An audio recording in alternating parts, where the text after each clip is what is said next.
Hello and welcome everyone to episode 7 of Monstrous Myths and Mayhem. I'm the host Silver and my co-host is Chaotic. Today's episode we're going to be talking about the Grootslang. Have you heard much about this one? No, I know Groot. I don't know what the Grootslang is though. I think Groot from the Marvels is probably going to be a little nicer than this monster. Oh, lovely. Well, the Grootslang is a South African monster. Creature cryptid. It's mainly a cryptid, but it adopted some into mythology. It is, as a little description of it, is a combination of snake and elephant. There's different descriptions of it. Some people have said that it has a body and head of an elephant with a snake's tail. Some say it's all snake with diamonds in the eyes, or gemstones for eyes. Others say it is a snake with an elephant's head, a long split jaw, and all these renditions usually have about 6 pairs of tusks, at minimum, and it's also between 40 and 60 foot long. That sounds terrifying. It is. I would say so. Do you have a picture? I do. See if I can pull up. We'll be posting the photos on the Discord too. That's a no from me, dog. That one all black one looks majestic. The one to the right there? No, we were down when you went down over there. Right. Nope. Over. To the left. Left. Right there. That one. That one's good. This one? Yeah. Yeah. That one's cool looking, but the rest of them are absolutely terrifying. Yeah, I'd say it's probably a terrifying creature as well. Definitely terrifying. Especially with its intelligence. It is smart enough to outsmart the gods, which also terrified the gods. This creature is also as old as the world itself. They say that the gods first made it into being, and they decided it was too strong and it was too smart, with the elephant's strength and the snake's cunning. So they decided to split it apart. That's why we now have snakes and we now have elephants. Thank God. But one of these creatures escaped. What? Yes, it has escaped and is living in South Africa. Oh my God. Excuse me? They say that it is it makes its home in one of two places, possibly, that I've seen. In the Orange River, which I looked up the Orange River on Google Maps, and that river is 1,500 miles long. So Holy crap. It could be anywhere. Or it could be, most likely, they said, a place called the Wonder Hole, or a bottomless pit. As it should be. This pit is where they say there is a bunch of diamonds and gold. It's just a bunch of diamonds, gold, gemstones, just all inside this pit. This snake elephant, Grootslang, they say is extremely greedy. So it's like a dragon. It wants to grab all the gemstones and golds and bring it into its lair. It also will lure elephants into its hole, into the lake or into the cave where it dwells, and eat them. So it's big enough to eat an elephant. Would that be cannibalism since it's part elephant? Maybe it's just half cannibalism? Maybe half. Just a little bit of cannibalism. Just a tad. I've also seen descriptions of it that main description of it is boa, like a boa body. Some I've seen said that it was cobra. It had a cobra's hood, which could have been just the ears, I imagine. There is one thing as well. If you run into a Grootslang when you're in the woods, you must pull a Doctor Strange, because you can bargain with this creature. I've seen somewhere that it can speak telepathically to you. That would be terrifying. So just imagine you're in the middle of the cave and you just start hearing looking for diamonds, and you just start hearing a voice inside your head. Be a big nope for me. The bargaining chip, though, there's only one thing you can bargain with the Grootslang, and that is it might let you live if you give it all your precious gems, gold, and diamonds that you have on you. There's a couple little articles I read as well that said that the Grootslang is not the original Grootslang that the gods dealt with. This is an offspring of it. It might be that the Grootslang, this is my theory, is reproducing asexually, like there's a species of lizard in South America, Arizona, or New Mexico, Arizona area. They're called New Mexico whiptails. It's a female-only species, and they self-replicate. Yeah, like And asexual, like they just self procreate. yes, and their species is just all female species. So I mean, terrifying females. I'm down. I'm interested. Let's go. the oldest reported sighting of a Grootslang comes from rock paintings in South Africa that has yet to be dated. Let's say the first sighting started in 1867, date-wise, and then they continued on through the 1890s and up to 1963, when a newspaper began reporting sightings and sending the locals into a frenzy.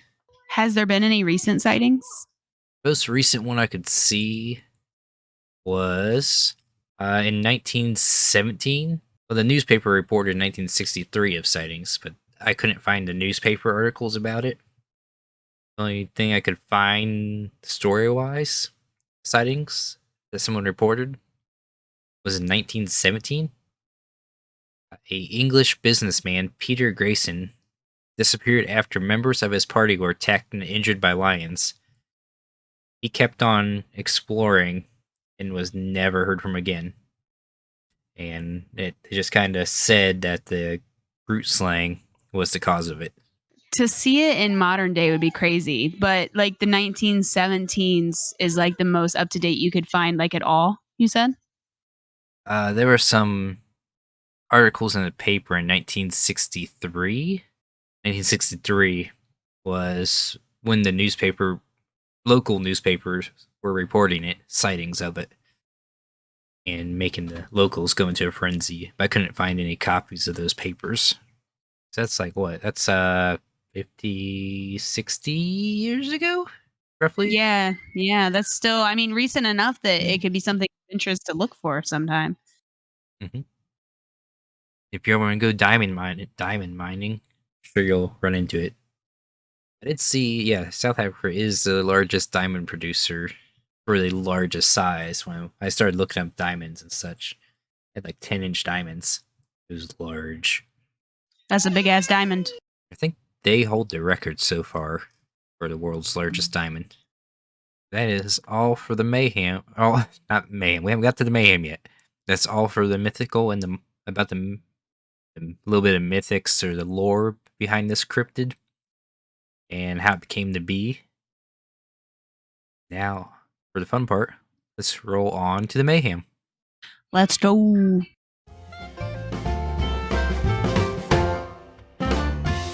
So, mayhem wise, if we had, let's see, there still technically could be one around at this time being a cryptid.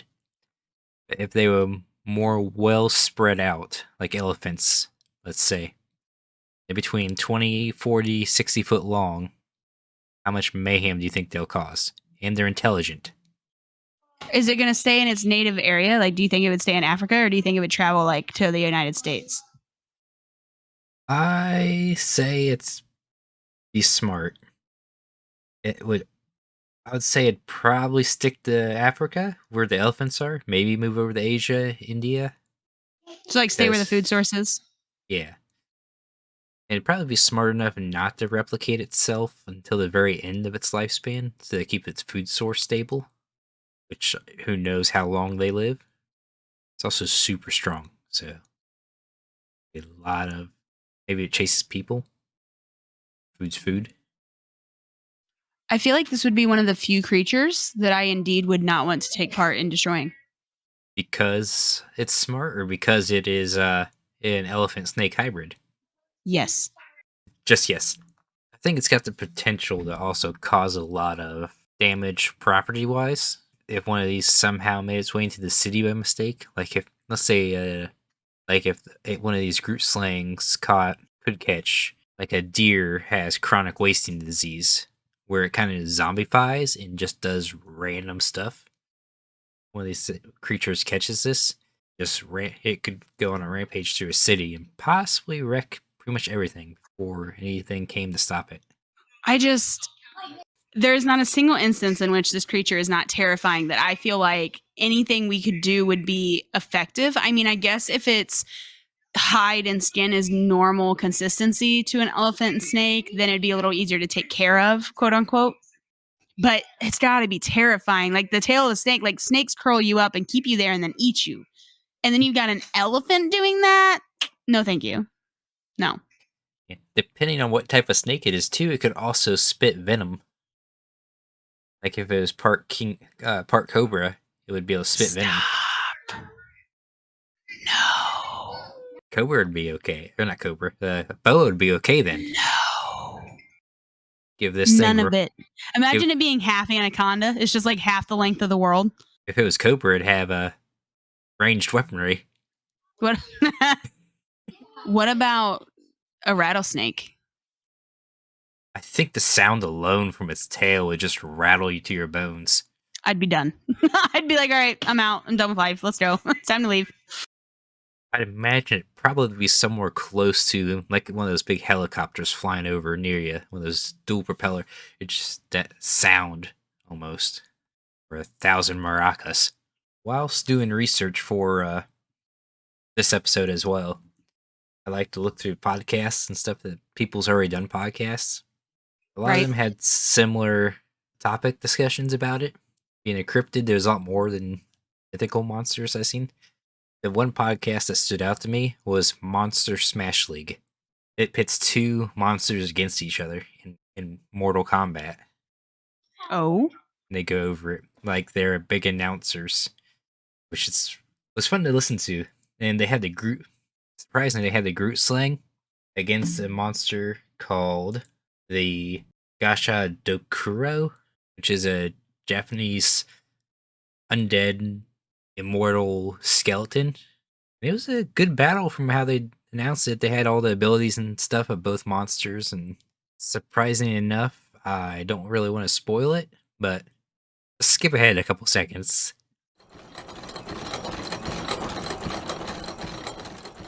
The Grootslang actually won because of its intelligence, even though his opponent was immortal.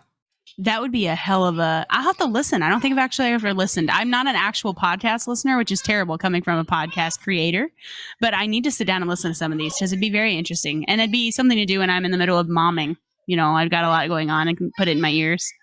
I recommend this one. They only got on 7 episodes on Spotify right now. But one of them is like a Baba Yaga versus Rangda. I gotta catch up on them. I haven't gone through them, but they're all fairly good episodes from what I've heard. We're not sponsored by them. I just found them and a little bit of shout out for them. It was interesting. Do you think this would be one that we like involve military with? Oh yeah. If it was I'd say we would if it's in a civilized area. But if it's out in the plains, but if it's in the wild, right? Yeah, because it's just a big snake. I think big 40-foot snake, 3 foot in diameter or so, elephant sized. I would imagine could communicate telepathically, and you could bargain with it with diamonds and gems. I think the government would probably do that because the government would probably want this thing on their side in times of conflict, possibly. If they can deal with it, make a deal that way. Let's make a deal. Giant Snake Edition. Imagine also since we can make gemstones as well now. Right. So we'd be able to like make the lures. Yeah. Lures, bargaining material. We can just give them unlimited amounts of. Do you think this would be something we could like essentially like capture and keep protected? Or do you think it's too wild to do that? I think we probably could keep it captured. I don't think it'll like us capturing it. I mean, probably not. You know, like Jurassic Park taught us a lot of things. I feel like that'd be a very similar instance. But I was just curious because with something that rare and that you just hate to see it get exterminated. Like extinction is never fun. So I didn't know if we'd be able to and you said they like asexually procreate. So who knows if there's any more in the last, 50 some years of since it's last been seen. Well, it's very good at hiding. If it escaped the gods during their first creation and disassembly, I imagine. I don't know. Gods were a little questionable, but it's fine. Yeah. as per last episode or 2 episodes ago. Last episode's Hercules, Okay, Hydra. yeah. I wasn't sure what order we were in yet. Kazuma from my Kazuma from my stream that came in and told us that he loved him or whatever. Yeah. He showed me this entire game called Fate that has a lot of them animeized, and there was a Saint Martha that uses the Tarast as her ability. It was pretty cool. I also seen a game called Smite that also has a lot of the deities and Connor stuff used on to it. play Smite. Yeah, it was a mobile game. There's only two areas where I found three areas where I found the Grootslang in media. The first one was Final Fantasy had the Grootslang as just a snake. The second one, the Grootslang, was in D&D 3.5 Pathfinder's edition. Ooh. I don't know, Pathfinder and D&D are not the same thing. So I don't yell at me, Pathfinder fans. But the third and last area where the Grootslang appeared was in an episode of The Secret Saturdays on Cartoon Network. I don't know if you remember The Secret Saturdays. Might not have been your style TV back in the day. No, not so much. I watched Yu-Gi-Oh! That was about as crazy as I was allowed to get. This was just a cartoon on Cartoon Network around the 2000s era, late 2000s. But it was this boy and his parents were cryptozoologists, and he gained the power to control cryptids, and a bunch of stuff happened, and he had to save the cryptids in the world a couple times, as Cartoon Network shows go. What is the show called? Secret Saturdays.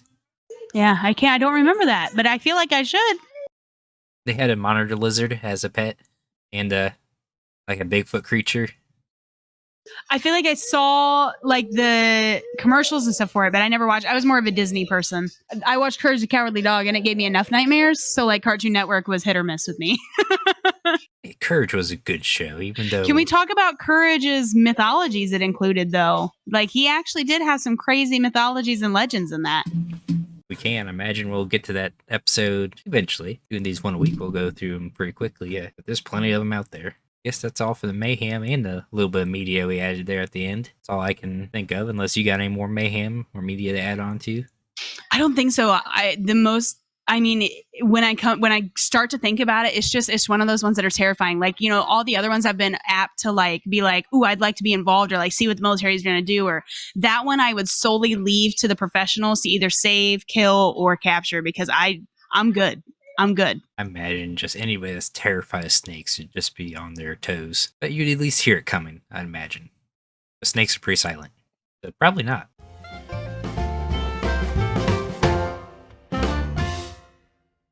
Join us again next Monday for another episode of Monsters, Myth, and Mayhem, where Silver and Chaotic talk about how they came to be and how they would be received in modern-day society.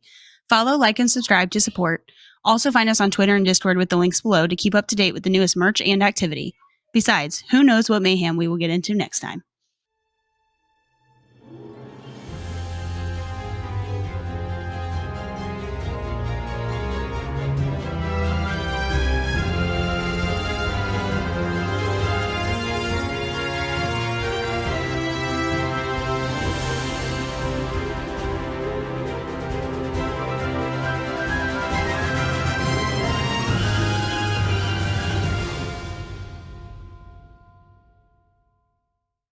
Hello and welcome everybody to episode 7 of the